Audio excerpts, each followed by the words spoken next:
Aku beri satu permintaan. Monggo.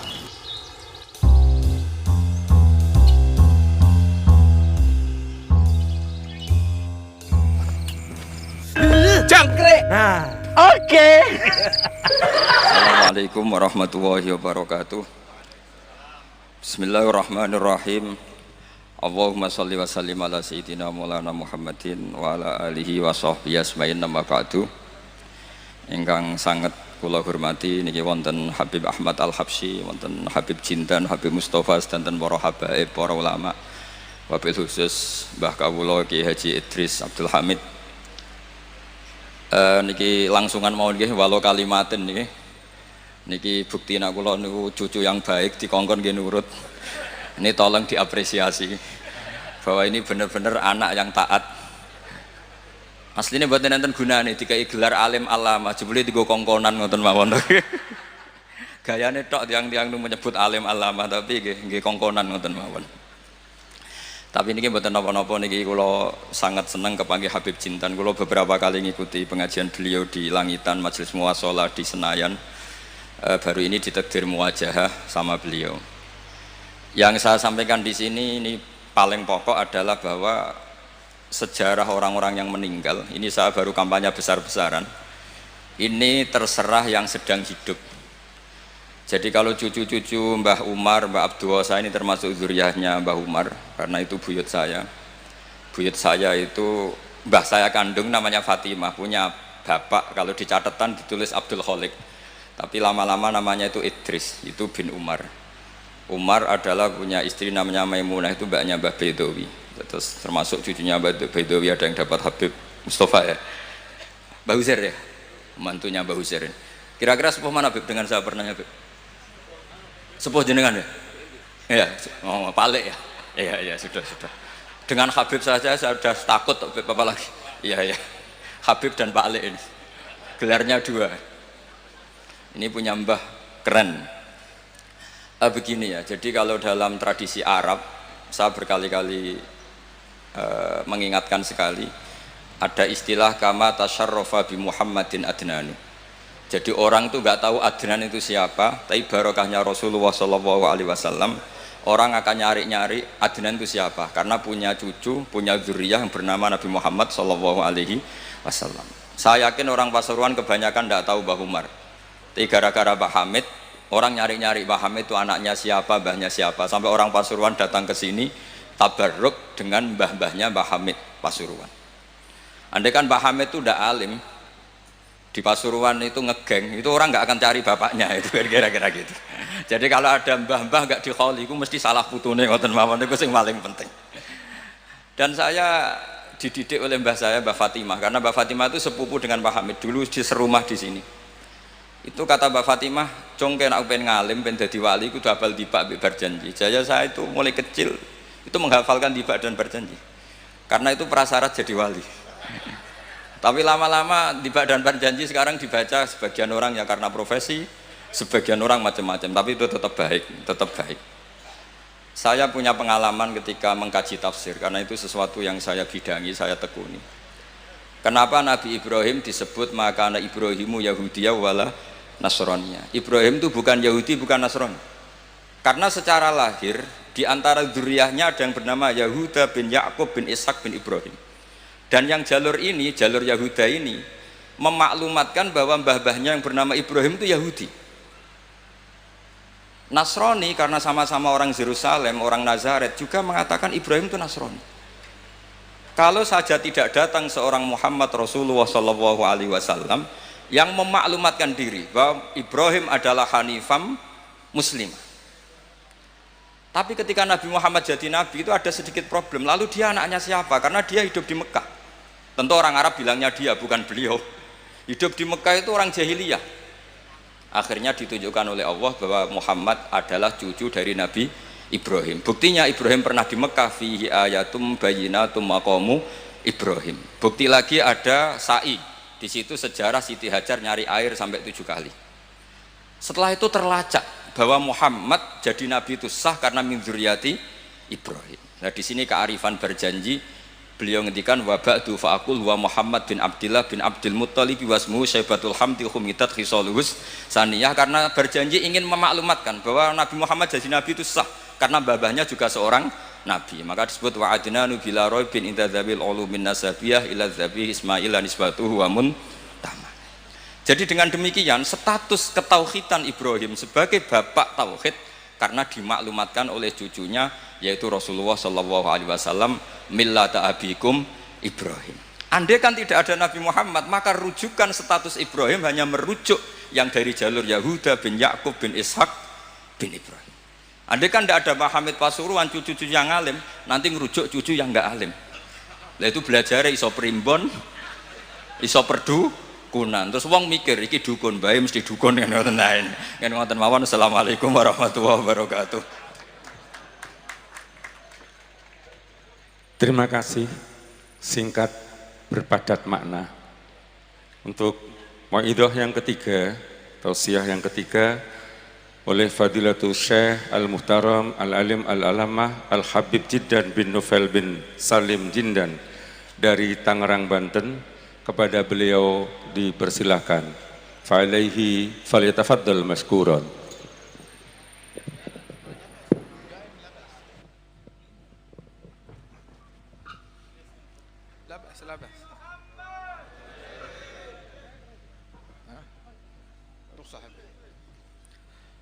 Assalamualaikum warahmatullahi wabarakatuh.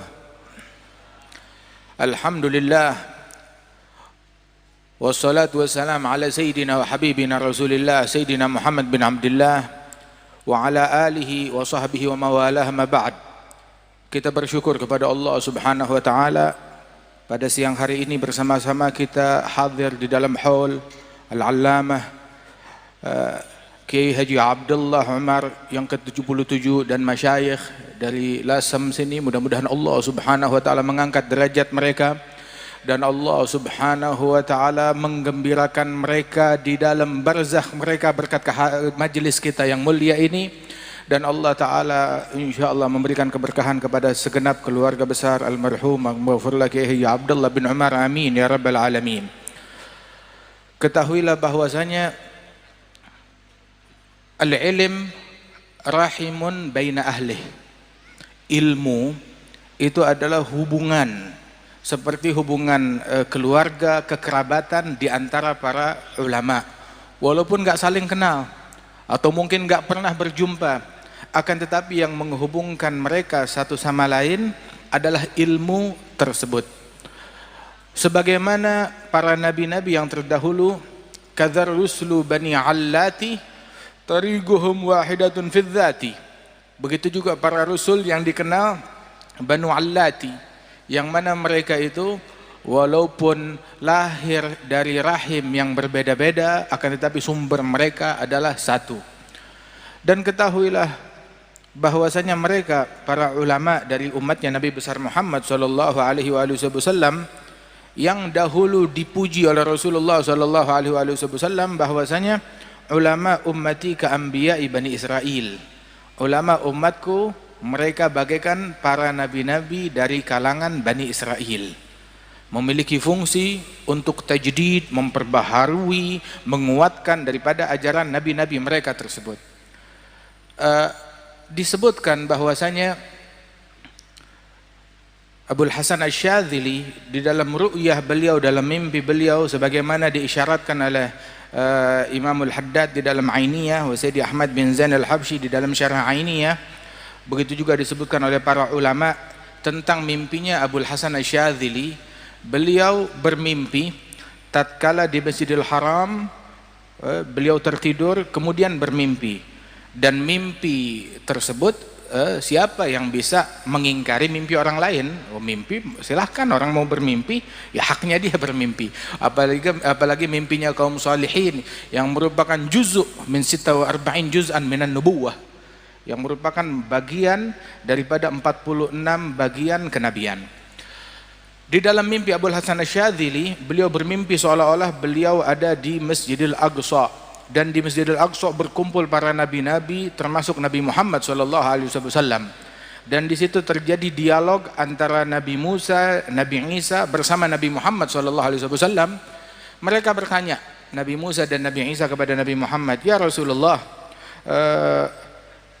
innaka qulta fi haditsik, engkau pernah berkata di dalam ucapanmu, ulama ummati ka anbiya Bani Israel, ulama umatku bagaikan nabi-nabi dari kalangan Bani Israel. Nah sekarang kita ini adalah rasulnya Nabi Bani Israel, Nabi Musa dan Nabi Isa. Kita punya kaitan. Engkau mengatakan ulama umatmu bagaikan nabi-nabi Bani Israel. Coba tunjukkan kepada saya, siapa gerangan ulama tersebut yang engkau bilang seperti nabi-nabi dari kalangan Bani Israel. Maka Nabi Muhammad mengatakan, betul, ada orangnya. Kemudian Nabi mengatakan, aina Abu Hamid Al-Ghazali, di mana Abu Hamid Al-Ghazali? Datang Abu Hamid Al-Ghazali menyalami Rasulullah, kemudian berkata, ini dia orangnya, kata Nabi Muhammad. Maka Sayyidina Musa bertanya dalam mimpinya Syadzili ini, masmuk ya imam, siapa gerangan namamu wahai imam? Maka dijawab oleh Imam Al-Ghazali, ismi ana Muhammad bin Muhammad bin Muhammad bin Ahmad Al-Ghazali At-Tusi, itu nama saya. Nabi Musa berkata, wahai imam, saya tanya nama kamu, kenapa kamu sebut nama kamu, nama ayahmu, nama kakekmu, nama nisbatmu? Saya nggak tanya itu semua, saya cuma nanya nama kamu. Nama kamu Muhammad, jawab Muhammad, nggak perlu sebut kakekmu siapa, nisbatmu kepada siapa. Ahadza minal adab, apakah ini merupakan bagian dari adab, menjawab lebih daripada apa yang ditanyakan? Maka Sayyidina Ghazali bertanya kepada Rasulullah, ya Rasulullah, ujibul kalim am ata'adab? Saya jawab ucapannya kalim, yakni Sayyidina Musa, atau ata'adab, taslim kepada Nabi Musa, bersikap adab. Nabi bilang, ajibhu, jawab. Maka Sayyidina Ghazali berkata, ya kalimullah, ya Sayyidina Musa, engkau ketika ditanya oleh Allah Ta'ala, wama tilka biyaminika ya Musa, apa yang engkau pegang dengan tangan kananmu wahai Musa? Engkau jawab apa?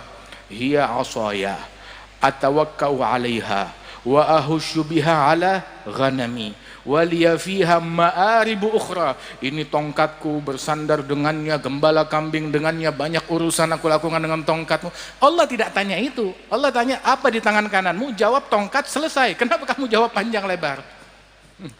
Wa hakadha ya kalim, ketika seseorang berbicara dengan yang dia cintai, suka berlama-lama di dalam berbicara. Begitu. Nabi Musa bilang, naam, sah kalamak. Bukan kalah, artinya debat atau diskusi dengan Imam Ghazali dijawab dengan jawaban yang sangat luar biasa oleh Ghazali. Kemudian Nabi Muhammad bertanya, ya Musa, afi ummatikuma, ya Musa ya Isa, afi ummatikuma habrun kahadha? Apakah ada di kalangan umatmu berdua ulama sekali berimam Ghazali? Maka menjawab Nabi Musa dan Nabi Isa, la ya Rasulullah, tidak ada di antara umat kami orang yang memiliki keilmuan sekaliber Al-Imam Abu Hamid Al-Ghazali radhiyallahu anhu arda. Hingga Al-Imam Abu Hamid Al-Ghazali ini beliau disebut bahwasanya kalau masyayikhuna dulu, guru-guru kita bilang, kalau kamu mau membedakan antara ulama dunia dengan ulama akhirat, simple. Cirinya ulama dunia nggak suka dengan kitab-kitabnya Ghazali. Ulama akhirat mereka senang dengan kitab-kitabnya Imam Abu Hamid Al-Ghazali. Tanya aja Kiai Hamid berapa kali hatam Ihya, berulang kali. Begitu Al-Habib Abi Bakar berapa kali hatam Ihya, Al-Habib Ja'far bin Syekhan berapa kali hatam Ihya. Begitu berulang-ulang. Syekh Abi Bakar bin Salim mengulang Ihya lebih dari 40 kali. Imam Abdullah Al-Idrus lebih dari 40 kali. Begitu. Wa minhum, di antara guru-guru kita yang hampir-hampir hafal Ihya Ulumuddin. Wa di antara mereka lagi yang meninggal dunia lagi mutalaah kitab Ihya, meninggal dunia Ihya berada di pelukannya. Min jumlati Syekhana Al-Habib Al-Habib Muhammad Sa'ad bin Ali Al-Idrus yang meninggal dunia memeluk kitab Ihya Ulumuddin radhiyallahu anhu ardhahu. Kan al-Imam As-Saggaf, al-Imam Abdurrahman As-Saggaf, beliau mengatakan di antara cintanya kepada kitab Ihya Ulumuddin, beliau memotivasi murid-murid dan keturunannya. Beliau bilang, man magara Ihya ma fi haya. Yang enggak mengkaji kitab Ihya Ulumuddin enggak punya rasa malu, enggak mengenal al-haya yang merupakan bagian daripada iman. Wa man magara muhadzab ma'araf gawaid al-madhhab. Man magara tanbih falaysa binabih. Man maluh wirid fahuwa girid. Man magara al-adhkar falaysa bidzakar, katanya beliau.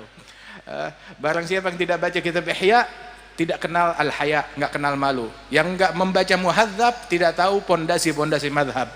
Yang tidak membaca mempelajari kitab tanbih, falaysa binabih.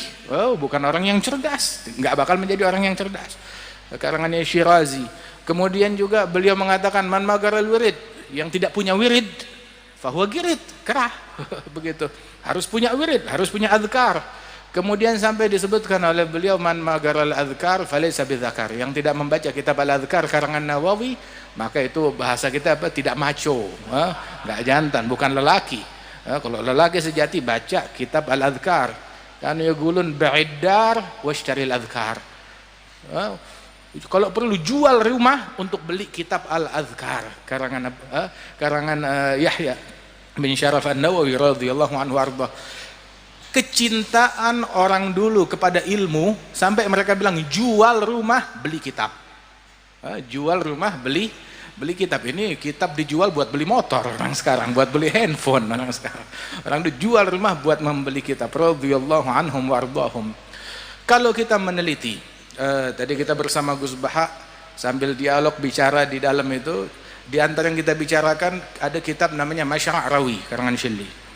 Ada dalam kitab Masyra' Rawi dari Manaqib Sadaba Alwi, kalau kita teliti riwayat para wali-wali dan ulama tersebut, hampir di setiap manaqib wali dan ulama yang disebutkan fulan bin fulan wulida bitarim wa hafizal Qur'an al-azim gara'a muhadzab wa tanbih wa ta'addaba bi abih. Itu hampir di setiap manaqib disebutkan awalnya seperti itu kalimatnya. Fulan bin fulan lahirnya di kota Tarim, telah sukses hafal Al-Qur'an Al-Azim, dia belajar mengkaji peringkat keilmuannya sampai kitab muhadzab dan tanbih, wa belajar ta'addab bi abih, ngambil sanad keilmuan dan sanad adab ngambil daripada ayahnya. Terus lanjut sampai kepada Rasulullah sallallahu alaihi wasallam. Dan alhamdulillah kita ahli sunnah wal jamaah dimuliakan dengan warisan yang agung, warisan keilmuan dan sanad yang nyambung terus, sanadnya yang jelas. Luar biasa. Wasanad min khususiyati hadhil ummah. Sanad keilmuan adalah keistimewaan yang Allah Ta'ala berikan kepada umatnya Rasulullah Sallallahu Alaihi Wasallam. Laula sanad laqala man sya' bima sya'. Kalau bukan keberadaan sanad, orang bakal ngomong seenak perutnya, semaunya. Inna hadzal ilma din falyanzur ahadukum amman ya'khudhu dinah. Ilmu ini agama, lihat-lihat dari mana kita ambil sumber agama kita. Dan kalau kita teliti para masyayikhuna, musalsalatun anhum asanidu akhdhihim ila khairi mahmudin wa ashrafi hammadi abun yatalagga an abihi wa hakadha fayalaka min aba kiramin wa ajdadi. Sambung menyambung silsilah keilmuan mereka hingga sampai kepada Rasulullah sallallahu alaihi wasallam. Ayah mengambil dari ayahnya, dari kakeknya, dari gurunya, terus sampai kepada Nabi Muhammad sallallahu alaihi wasallam.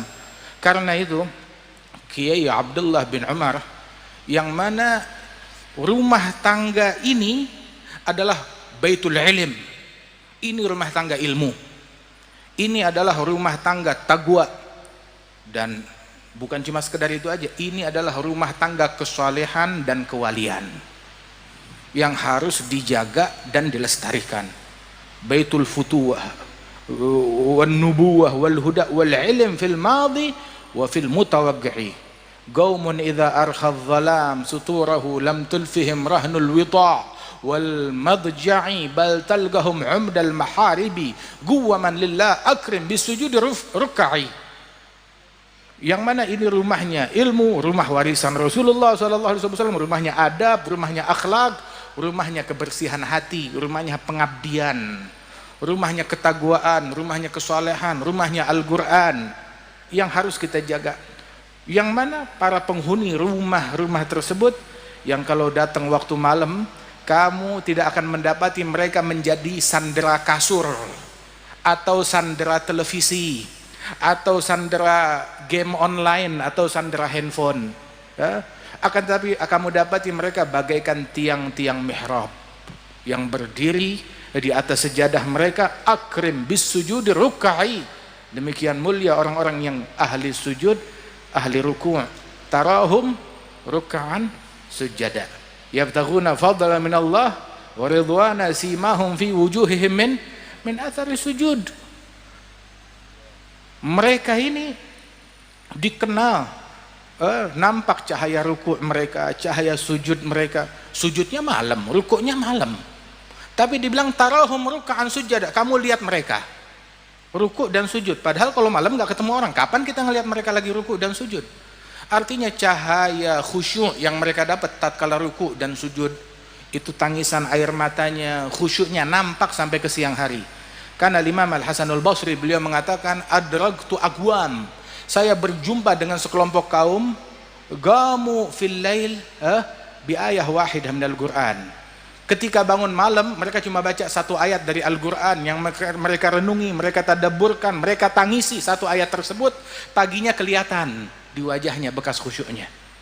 Itu saya jumpa dengan generasi sahabat demikian. Hingga sekarang saya jumpa dengan generasi di bawah saya, semalam suntuk baca Quran dari awal sampai akhir, paginya nggak bebekas.